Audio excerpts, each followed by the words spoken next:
Sobat Brainly, kembali lagi. Kali ini kita akan membahas materi tentang perhitungan kimia. Nah, di sini diketahui sebuah soal bahan berikut yang dapat menghantarkan listrik melalui pergerakan ion-ionnya, yaitu A. larutan NaCl, B. raksa, C. grafit, D. logam tembaga, E. lelehan timbal. Pertanyaannya, bahan yang dapat menghantarkan listrik. Nah, untuk mengetahui bahan yang dapat menghantarkan listrik, pertama-tama teman-teman harus paham definisi dari pergerakan ion-ion nih. Pergerakan ion-ion. Yang dimaksud dengan pergerakan ion itu maksudnya gimana gitu.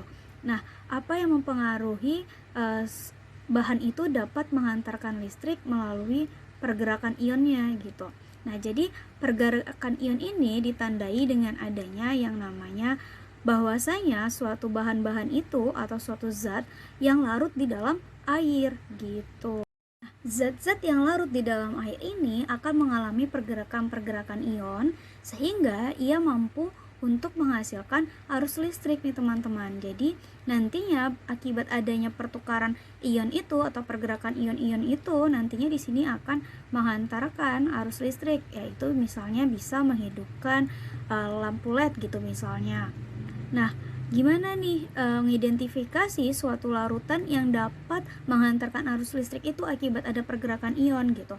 Nah, ada yang kita kenal dengan yang namanya larutan elektrolit. Ada yang tahu nggak larutan elektrolit itu yang gimana gitu? Definisi larutan elektrolit itu adalah larutan yang dapat menghantarkan listrik gitu. Jadi larutannya ini mempunyai kemampuan untuk menghantarkan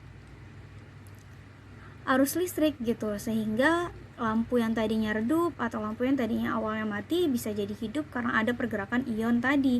Nah, zat yang terlarut di dalam larutan elektrolit ini itulah yang mengalami ionisasi. Nah, komponen-komponen apa aja yang termasuk ke dalam larutan elektrolit nih teman-teman? Zat-zat yang dapat terionisasi secara sempurna menghasilkan arus listrik tadi yang disebut dengan larutan elektrolit itu meliputi ada yang namanya larutan asam, larutan basa, dan larutan garam. Nah, di antara ketiga komponen ini, di antara ketiga larutan ini tuh bisa didefinisikan lagi atau dibagi lagi menjadi larutan elektrolit yang kuat, lemah, dan non elektrolit gitu. Nah, untuk larutan elektrolit kuat di antaranya itu dapat terjadi dari komponen-komponen yang terdiri dari asam kuat yang kita singkat dengan AK, kemudian ada basa kuat yang kita singkat dengan BK, kemudian kita singkat dengan GK untuk garam kuat. Nah, sementara untuk yang lemah ini tuh ada asam lemah, ada basa lemah, ada garam lemah. Apa sih yang ngebedain antara larutan elektrolit lemah dan larutan elektrolit kuat? Nah, yang ngebedain itu ada yang namanya alfa nih teman-teman, atau derajat ionisasinya. Adapun nilai derajat ionisasi untuk larutan elektrolit kuat itu adalah sama dengan 1. Sementara untuk elektrolit lemah itu ada di antara 0 dan 1. Lebih besar dari 0 dan lebih kecil dari 1. Nah, untuk mengetahui nih apa bedanya larutan elektrolit dan larutan non-elektrolit, nah, teman-teman harus tahu dulu nih sifat-sifat dari larutan non-elektrolit. Nah, adapun sifat-sifat dari larutan non-elektrolit itu adalah 1. Larutan non-elektrolit itu tidak menghantarkan listrik. Kemudian, zat yang terlarut itu tidak mengalami yang namanya ionisasi atau tidak terionisasi.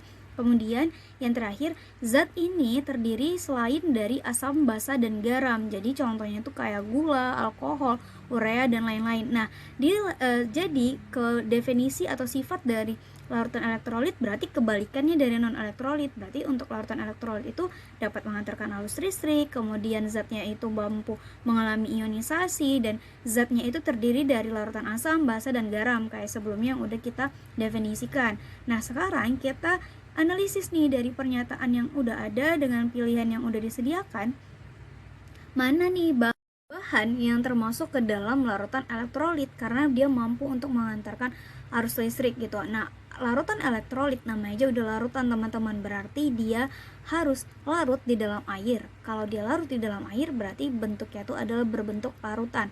Berarti untuk grafit, logam tembaga, dan lelehan timbal itu nggak termasuk ke dalam larutan karena bentuknya dalam bentuk solid atau padatan. Nah, sekarang tinggal pilihan larutan NaCl dan raksa. Nah, raksa atau yang kita kenal dengan Hg ini itu bukan termasuk ke dalam larutan elektrolit, tetapi dia masuk ke dalam larutan non elektrolit gitu. Nah, berarti jawaban yang tepat itu adalah yang A, karena larutan NaCl itu adalah termasuk ke dalam larutan garam. Nah, garam yang berasal dari basa kuat dan juga asam lemah yang cenderung kita kenal dengan garam netral gitu. Oke deh, cukup sekian pembahasan kali ini. Sampai ketemu di pembahasan selanjutnya. Semangat belajar!